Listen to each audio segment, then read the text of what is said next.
Live. Folks, thanks so much for joining us.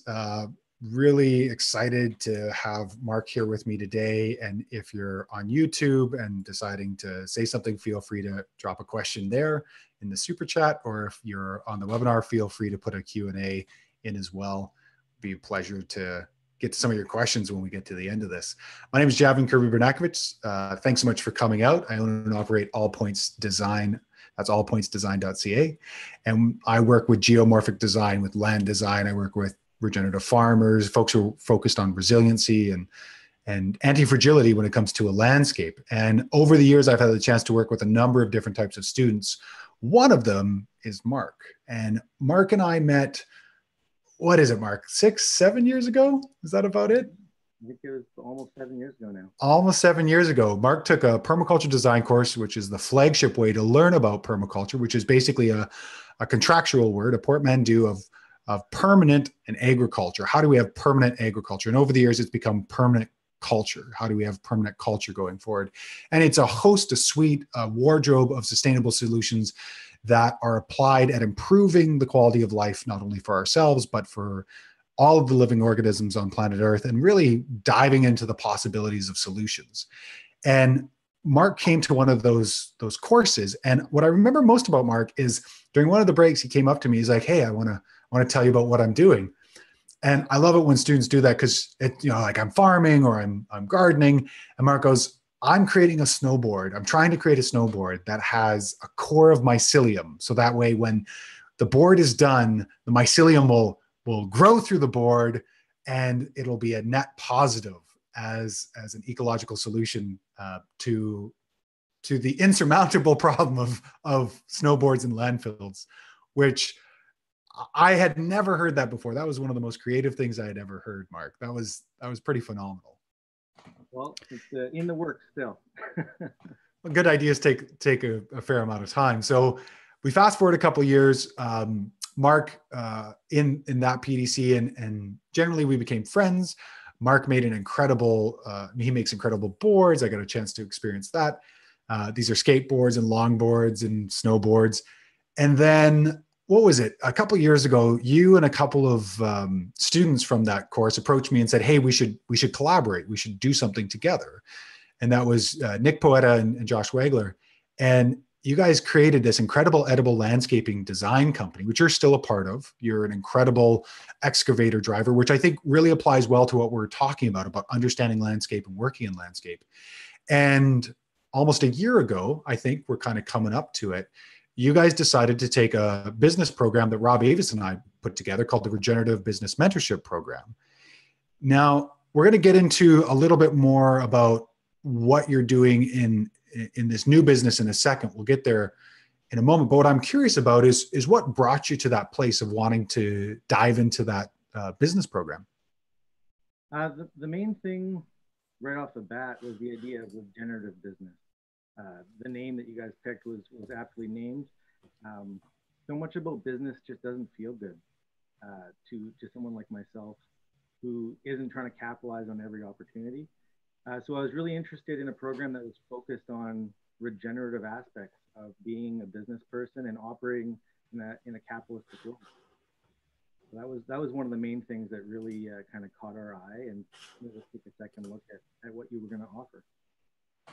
Brilliant, man. Brilliant. So there was a want or a desire to come into that regenerative nature and kind of focus on not just the profit side of it, but also see, okay, we still have to make profit, but we still have to have some ethics, some morality to what we're doing. And so you went through the program with Nick and Josh. And what were some of the takeaways? What was some of the value you produced out of the course for yourself? Yeah, well, to be honest, right off the bat, I was pretty skeptical. I'm a skeptical person by nature. But right away, I had lots of takeaways and lots of ways to apply what I was learning. I think the reason why I connected so much with your course was that it was given to us in a format that I could really understand. Guiding principles as opposed to rules, very much like permaculture itself, and podcasts to listen to that you can, while you're doing other things, listen multiple times and kind of really let your brain go to work on some new ideas and ways to think about things. Yeah. Yeah. Format's important. It allows people to listen and understand, or it doesn't. So from that work, what did you take away that you ended up putting into practice when it came to edible landscape design, for example, or potentially even land and water maps, which we're going to get into here? Yeah, I mean, it changed the way that I think about business on the whole. So it's going to influence all my business activities going forward.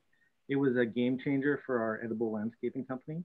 Um, and the takeaways were mainly around finding clients whose values align with yours, and how to do that in a practical way, and how to accurately, set goals, and set a price on what you do, how to find a niche and really carve into it.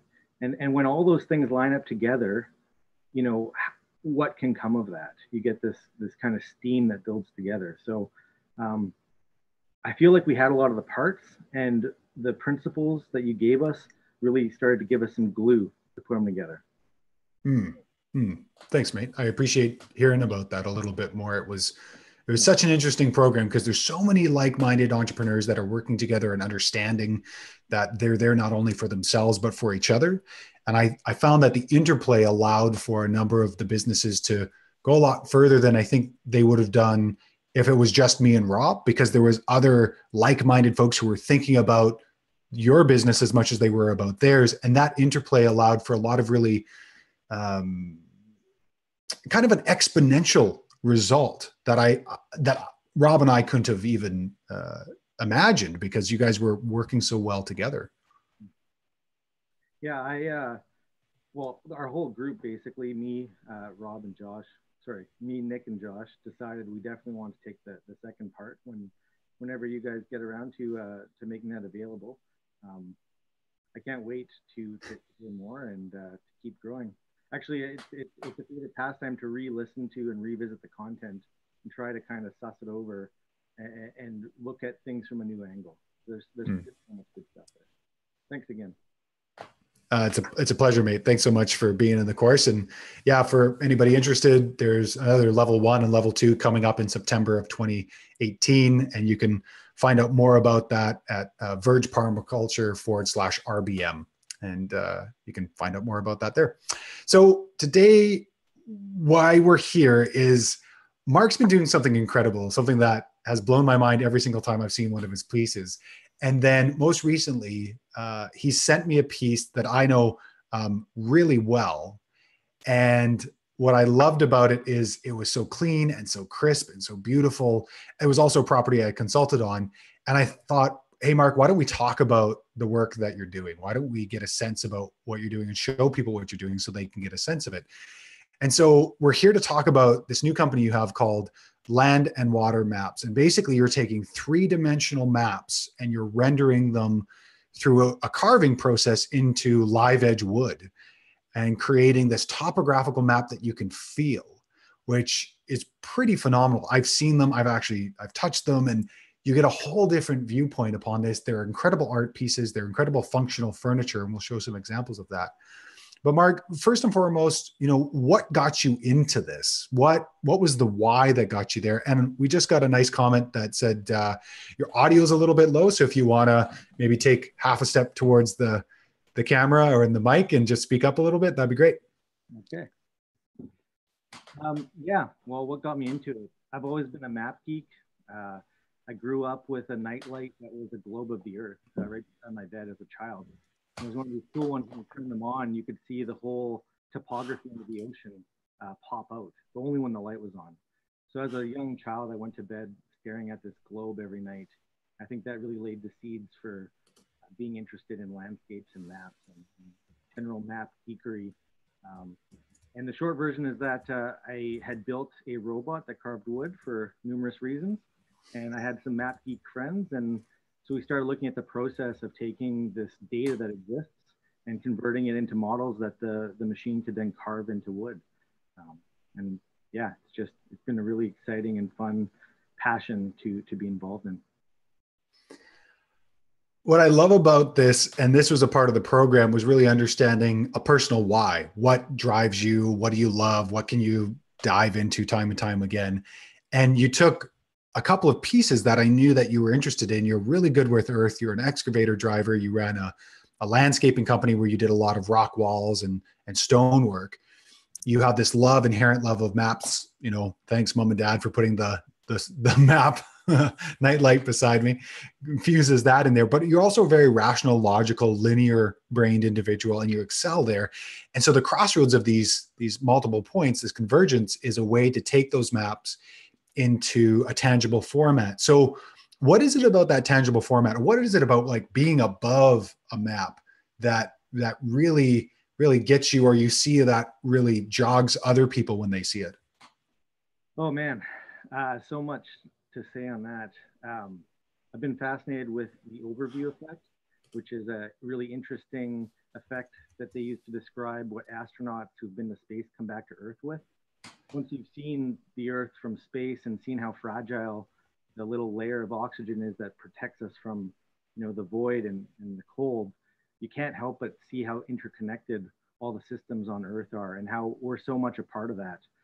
And I get that sense looking at maps of the Earth, and I think a lot of other people do too. You can just kind of take in way more than you would be able to standing on the ground.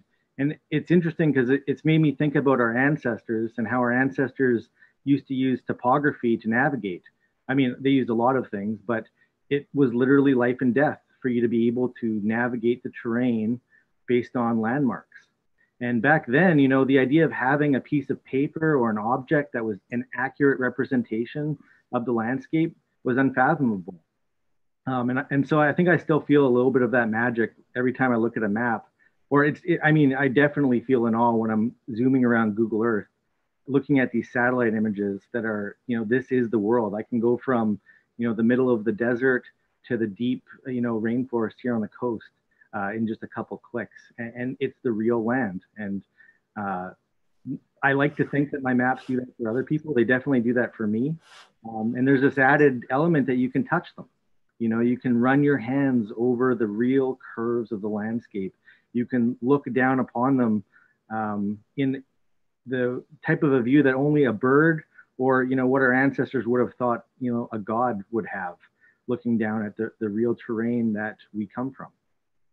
That was a bit of a mouthful, but there's a lot, I think, of takes on maps and people who are drawn to them.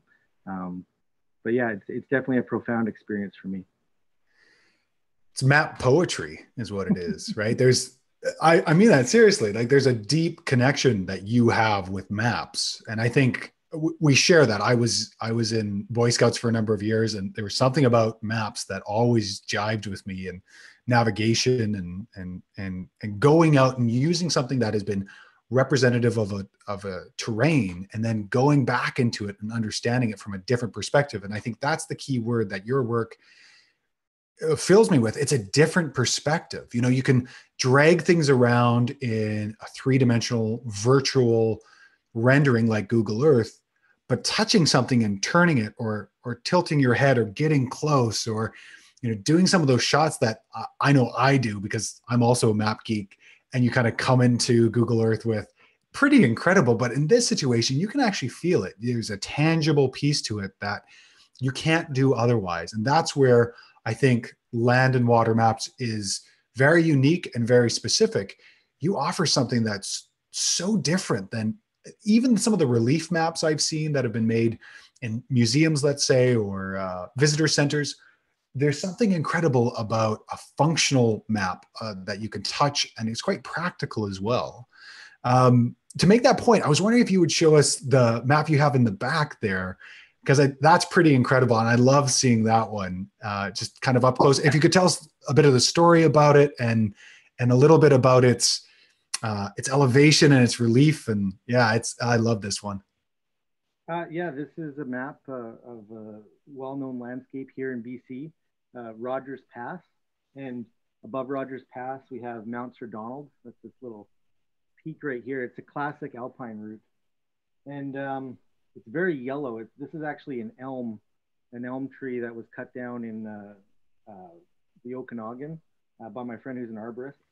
I like to always work with wood, that's been salvaged, not from clear cuts or forestry operations. And what I love about this is that the mountains are so dramatic. One of the interesting and subtle things about these maps is how the light moves around them. If this is on your wall or on a coffee table, as the sun moves, across the sky and the light comes into your house, you're going to see how the shadows slowly rotate. And it's a subtle thing, but it really adds to the beauty of them is the shadows. So yeah, very dramatic, but almost breathtaking to me. Yeah. Mm, mm.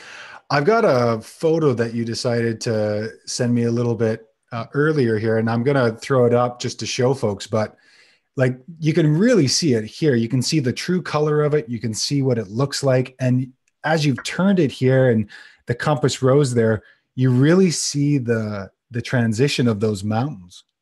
Mm-hmm. Oh, Yeah, and beautiful. I think that looking at maps like this really kind of helps people understand how snow moves over the area. This is, classically an area that backcountry lovers come from all over Canada to ride, and then obviously to hike in the summertime.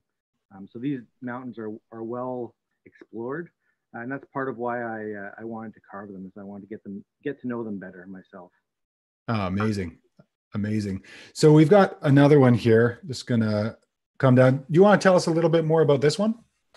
Yes, that one it focuses on Cranbrook.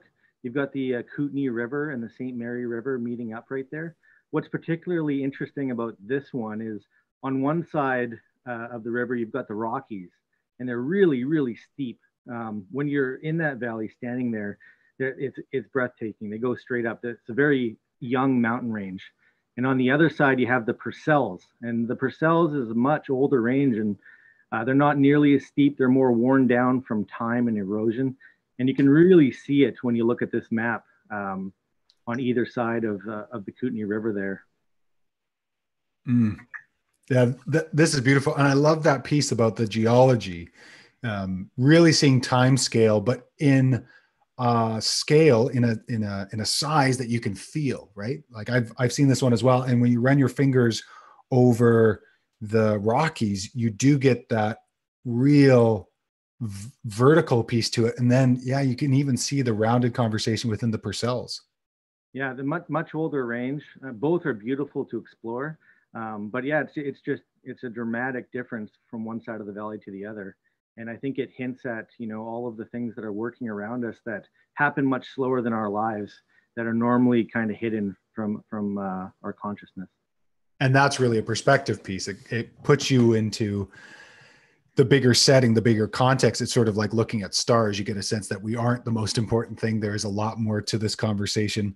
And this next one is just, oh man, this is a showstopper, right? This is the one when you said to me, I was like, oh, we gotta tell the world about what you're doing here. I know this property quite well. This is a property I've consulted upon, but run us through a little bit about this piece, because this isn't just a map. This is now a functional table that has a very modern feel, very beautiful, but also is the property in which the table actually lives now, right?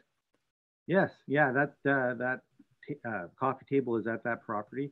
That's the Spring Family Farm, and they're doing some really awesome and interesting work there. They're basically in a very fragile ecosystem that doesn't get enough water, and when it does, the water runs off quickly, and they are growing great local veggies for the local farmers markets, and basically turning kind of a dusty ranch into a thriving farm that's producing food.